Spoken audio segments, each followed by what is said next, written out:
Have you ever stopped to think about what the future holds for humanity? The book of Revelation, known as the Bible's final prophecy, reveals astonishing truths, some terrifying, others filled with hope. These are powerful messages about the destiny of the world, divine judgment, and the eternal battle between good and evil. But could it be that some of these prophecies are already unfolding today? Today, you will discover 10 impactful prophecies from the book of Revelation that may change the way you see the world. And stay with me until the end, because the final prophecy will reveal a future you could never imagine. Before we begin, let me ask you, do you believe we are living in the signs of the end times? Share your opinion in the comments. Imagine a powerful scene. The sky grows heavy, dark clouds cover the horizon, and suddenly 4 figures emerge, each riding a horse of a different color. These are no ordinary riders. Each one carries a powerful symbol representing forces capable of transforming the world forever.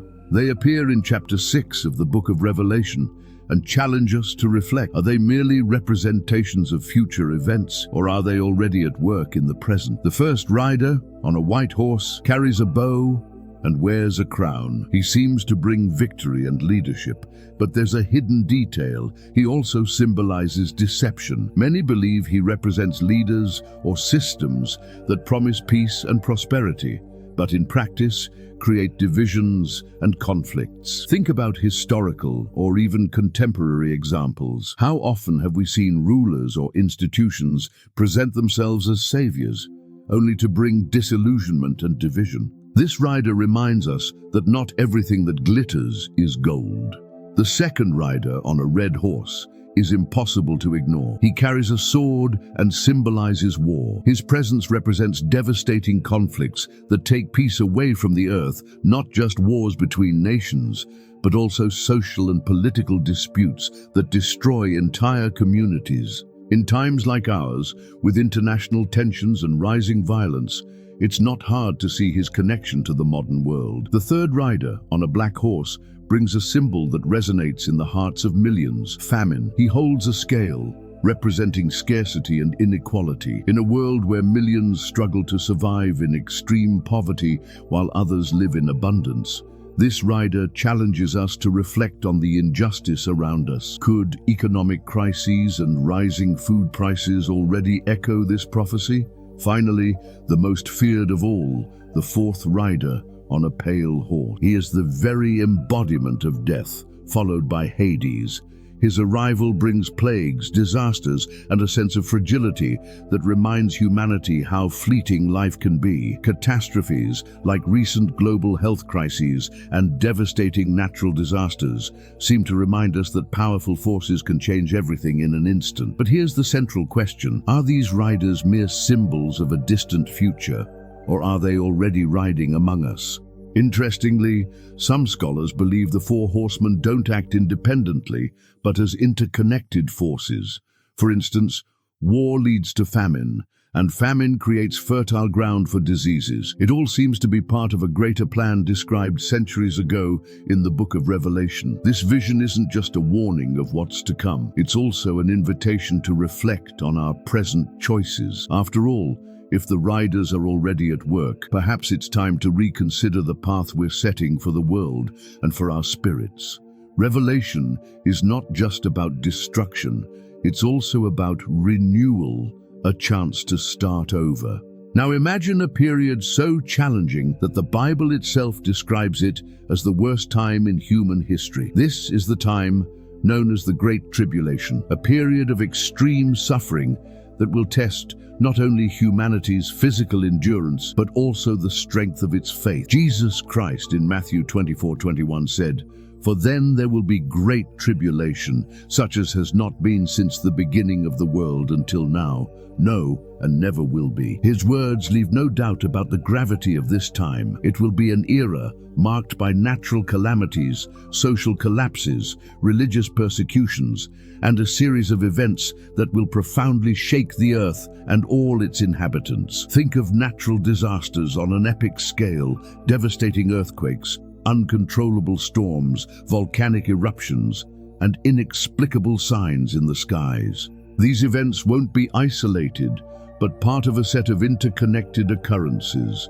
where each crisis intensifies the next. But the Great Tribulation is not just a time of destruction. It carries profound significance. It will be a period of purification and decision. Those who remain faithful, even in the face of indescribable hardships, will be rewarded.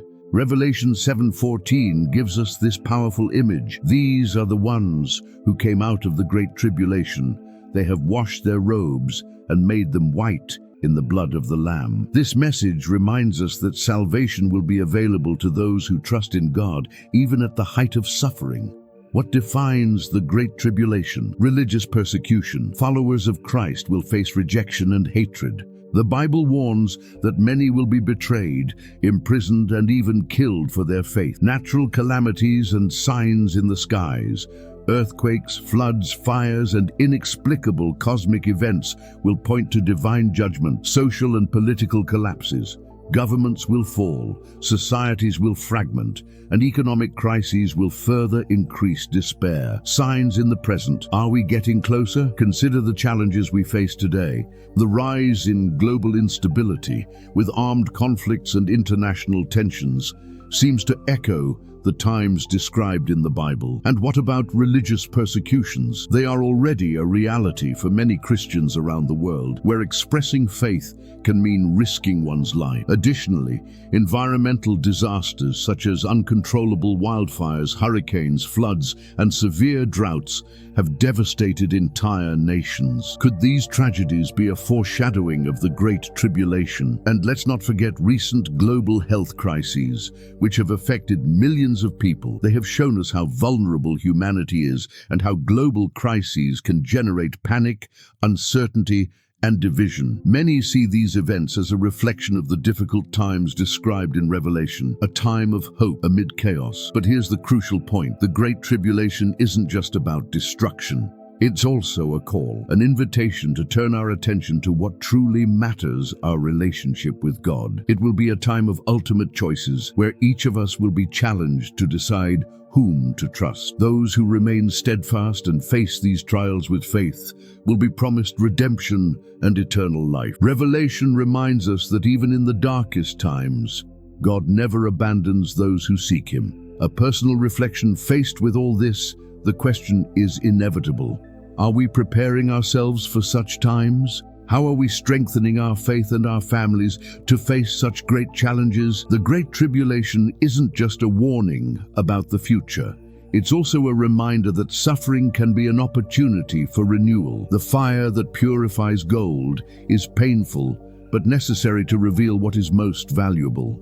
Now imagine the world being completely transformed by a sequence of uncontrollable, catastrophic events. These events are known as the 7 bowls of God's wrath, described in chapter 16 of the book of Revelation. They represent the climax of divine judgment, a direct response to humanity's sin and rebellion against God. Each bowl poured out by an angel brings a new catastrophe, a series of judgments that leave no room for doubt. The world as we know it will be shaken to its very foundations. The pouring of the 7 bowls. The first bowl brings painful sores upon those who accepted the mark of the beast and rejected God. Imagine the constant pain of these wounds, serving as a physical reminder of the consequences of wrong choices and rebellion against the Creator. The second and third bowls turn the seas and rivers into blood, eliminating all marine life and contaminating water sources. Without water, survival becomes nearly impossible. This is a powerful reminder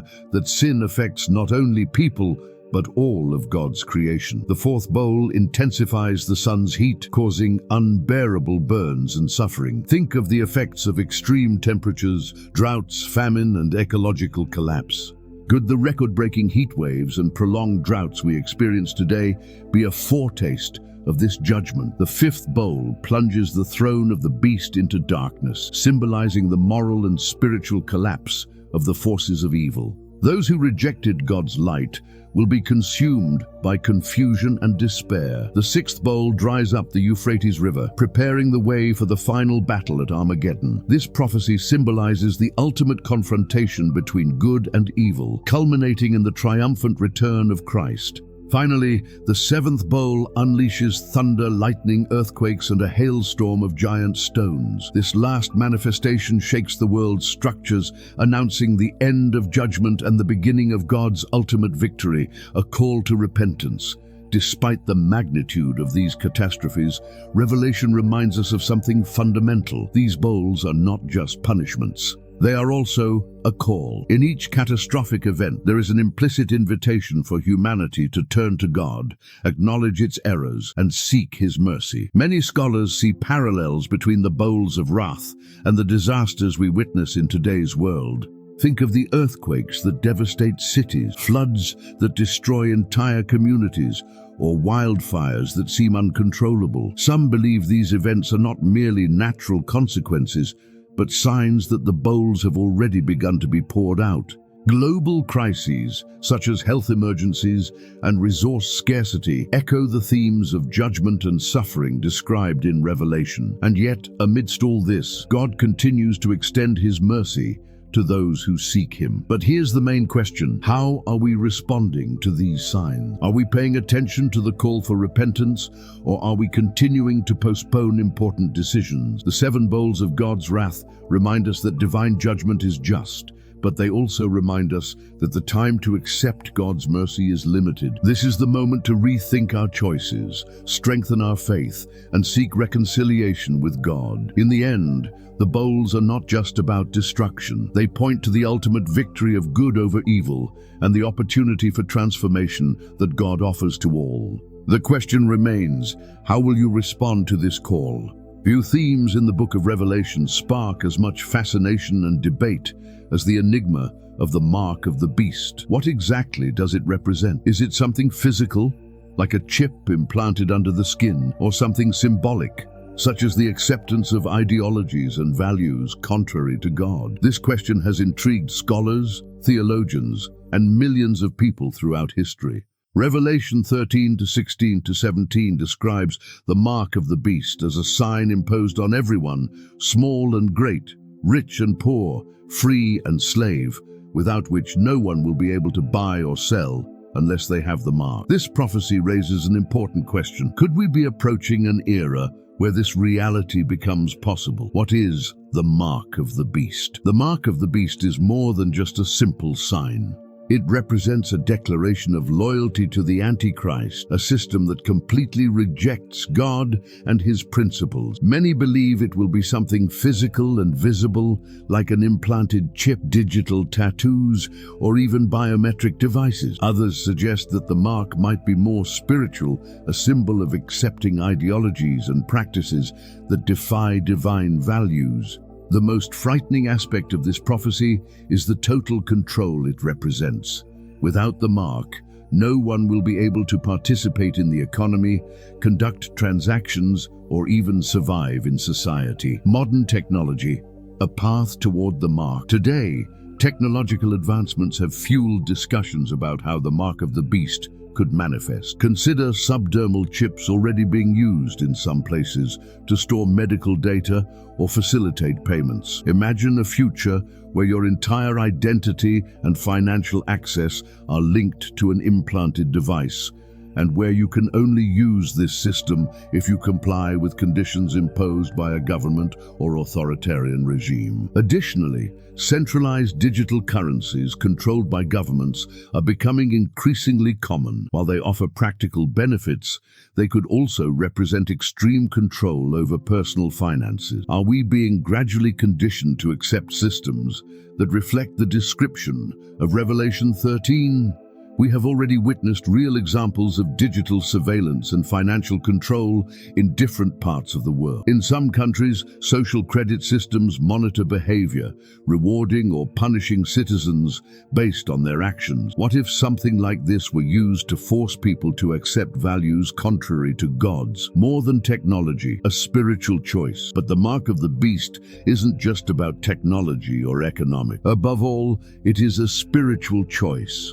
Revelation 14:9-10 gives a stern warning. If anyone worships the beast and its image and receives its mark on their forehead or their hand, they too will drink the wine of God's fury. This makes it clear that accepting the mark is a value-driven decision, a conscious act of submission to evil. However, here's an important truth. No one will accidentally accept the mark. It will be a deliberate choice, and those who remain faithful to God will have the strength to resist, even if it means facing great hardships. Faced with this scenario, we need to ask ourselves, are we prepared to recognize and resist systems that draw us away from God? How can we strengthen our faith now, before such critical moments of decision arrive? The mark of the beast is not just a warning about control and oppression. It is also a call to vigilance and faithfulness. Every choice we make today, every decision to draw closer to or further away from God, shapes the path we will follow in the future. In the end, this prophecy challenges us to reflect on where our true loyalty lies. Will we stand on the side of truth and light, or will we succumb to the pressures of a world increasingly distant from God? Despite all the frightening prophecies and catastrophic events described in the book of Revelation, the story doesn't end in destruction or chaos. On the contrary, it culminates in the greatest promise of all, the ultimate triumph of Christ over evil. This is the message of hope that reminds us of something essential. No matter how dark the world may seem, the victory already belongs to good. Christ's victory over evil. In Revelation 19, we are presented with a majestic and powerful vision. Jesus Christ, riding a white horse, returning as the victorious King. His titles are unmistakable: King of Kings and Lord of Lords. This image is vastly different from his first coming to earth, when he came in humility. Here, he appears as a warrior, leading the heavenly armies and ready to defeat evil once and for all. The white horse symbolizes justice and purity, while Christ's eyes, described as flames of fire, reveal his power to see absolute truth. From his mouth comes a sharp sword, symbolizing the power of his word, capable of destroying the forces of evil with a single command. The final battle, Armageddon. On the battlefield of Armageddon, the forces of the Antichrist and the kings of the earth gather to face Christ and his heavenly armies. But despite the apparent strength of these evil forces, the outcome of the battle is already decided. Revelation 19:20 tells us that the Antichrist and the false prophet will be captured and thrown alive into the lake of fire, ending their destructive influence over humanity forever. In the next chapter, we see the fate of Satan. He too will be defeated and cast into the lake of fire, where he will be tormented eternally. This victory is not just over individuals or entities, but over evil itself in all its forms. It is the moment when sin, pain, death, and everything that corrupts the world will be eliminated forever, a shared promise. But the most exciting part of this prophecy is that this victory is not Christ's alone. It is shared with all who remain faithful. Revelation 21:7 states, "The one who conquers will inherit all this, and I will be his God, and he will be my son." Imagine living in a world where there is no more pain, suffering, tears, or death. This is the destiny promised to those who choose to follow God. After Christ's triumph, the new heaven and the new earth will emerge, a place where God's presence is complete, where justice reigns, and where we will experience eternal peace. Personal reflection. Which side will you be on? But this final chapter of Revelation also brings a call to reflection. Which side will you be on when the end comes? Every choice we make in our lives, every decision to draw closer to or further away from God, shapes the eternal destiny that awaits us. As frightening as the prophecies of Revelation may be, they come with a certainty. Good has already won. Jesus Christ is the King of Kings, and his victory is complete and eternal. A call to decision. Faced with these truths, the question remains, what will you choose today? Will you remain steadfast in faith even in the face of difficulties, or will you allow the chaos of this world to lead you astray? In the end, Revelation is not just a book about destruction. It is a book about hope, redemption, and the promise that, in the end, good will triumph over evil. It is up to us to decide whether we will stand with Christ in this eternal victory. The book of Revelation is not merely an account of frightening events or a warning about the end of times. Above all, it is a message of hope. It serves as a reminder that, even amidst chaos, God remains in control. Every prophecy we explored, from the Four Horsemen to Christ's final victory, carries powerful lessons about justice, redemption, and the promise of a better future. These messages were not recorded to terrify us, but to prepare us. They show us that regardless of any adversity, good has already triumphed over evil, and the victory belongs to Christ and all who remain faithful. A personal challenge for you now. Let me ask you, which of these prophecies touched your heart the most?